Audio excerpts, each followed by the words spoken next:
Kunci kemenangan Prabowo Gibran adalah dukungan politik kekuasaan, mengulang cerita pemilu Orde Baru.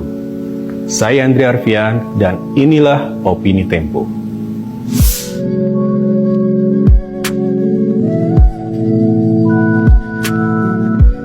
Para despot yang ingin membajak demokrasi bisa belajar kepada Presiden Joko Widodo. Ia mendesain kecurangan secara terstruktur dan sistematis dalam pemilihan presiden 14 Februari 2024. Di tangannya pula, konstitusi ditekuk untuk melegitimasi kecurangan. Langkah-langkahnya bahkan didesain jauh sebelum tahapan pemilihan umum berlangsung. Hingga Sabtu siang, 17 Februari 2024, Prabowo Subianto yang berpasangan dengan putra sulung Jokowi, Gibran Rakabuming Raka, unggul dalam perhitungan suara versi Komisi Pemilihan Umum.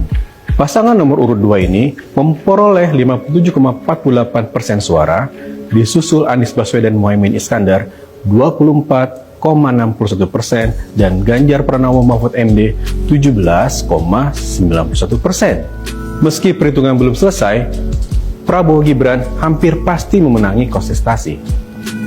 Kemenangan Prabowo Gibran tak lepas dari politik kekuasaan untuk mempengaruhi pemilih. Jokowi memanfaatkan kekuasaannya untuk mengerahkan aparat hukum dan penyelenggara negara demi kepentingan pemenangan pasangan itu.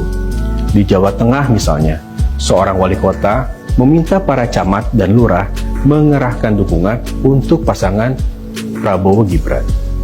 Komisi Pemberantasan Korupsi sebelumnya telah memeriksa anak buahnya dengan tuduhan melakukan korupsi. Aparat juga menekan pejabat daerah agar memerintahkan kepala desa mengarahkan warganya memenangkan Prabowo Gibran. Warga yang memilih kandidat nomor urut 2 diberi amplop berisi uang. Kepala desa yang membangkang diancam dengan proses hukum atas dugaan korupsi dana desa. Ancang-ancang mengerahkan penyelenggara negara diambil sejak pemerintah melantik 20 penjabat gubernur serta 178 penjabat bupati dan wali kota secara bertahap pada akhir 2022 hingga November 2023. Seleksi penjabat kepala daerah itu tidak mempertimbangkan usulan Dewan Perwakilan Rakyat Daerah. Lewat penjabat kepala daerah, rezim Jokowi menginstruksikan kepala dinas membantu pemenangan Prabowo Gibran. Cawe-cawe penjabat daerah dan intimidasi aparat membuat perolehan suara Ganjar Pranowo Mahfud MD gembos di kandang Partai Demokrasi Indonesia Perjuangan. Apalagi, Jokowi juga rajin membagikan bantuan sosial di daerah yang menjadi basis suara Partai Banteng.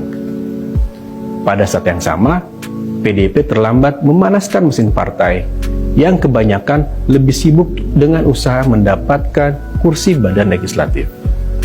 Apa yang terjadi di Indonesia sejalan dengan studi Dov Levin tahun 2016. Ilmuwan politik asal Amerika Serikat ini menyebutkan, paksaan dan pengaruh kekuasaan dapat berdampak pada hasil pemilu secara signifikan. Intimidasi yang berlangsung secara sistematis meningkatkan peluang terpilihnya calon yang didukung penguasa.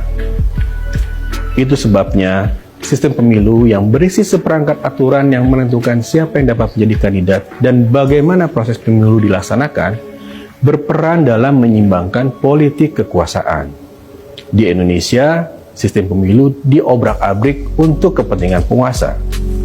Pada Oktober 2023, Mahkamah Konstitusi mengakali hukum agar Gibran yang belum cukup umur bisa menjadi calon wakil presiden.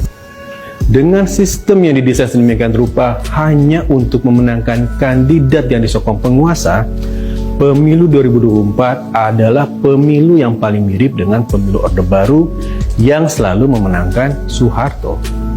Sementara Soeharto menggunakan jalur ABG atau ABRI, birokrasi, dan Golkar, kini Jokowi memakai jalur aparat, birokrasi, dan partai politik. Masalahnya, Badan Pengawas Pemilu tidak pernah serius mengusut kecurangan berjenjang itu. Boleh dipastikan, Mahkamah Konstitusi juga akan menolak permohonan perselisihan hasil pemilihan dengan dalih perbedaan suara yang dipersoalkan tidak signifikan. Dengan aneka tindakan politik kekuasaan untuk merekayasa hasil pemilu itu, sistem pemungutan suara perlu dibongkar. Masyarakat sipil semestinya terus berkonsolidasi untuk mendesak para politikus yang berwenang menyusun kebijakan agar mereformasi desain pemilihan umum. Sebab, kualitas demokrasi tidak semata-mata diukur dari deretan angka pemilih, juga dari prosesnya. Simak opini dan liputan selengkapnya hanya di majalah.tempo.co.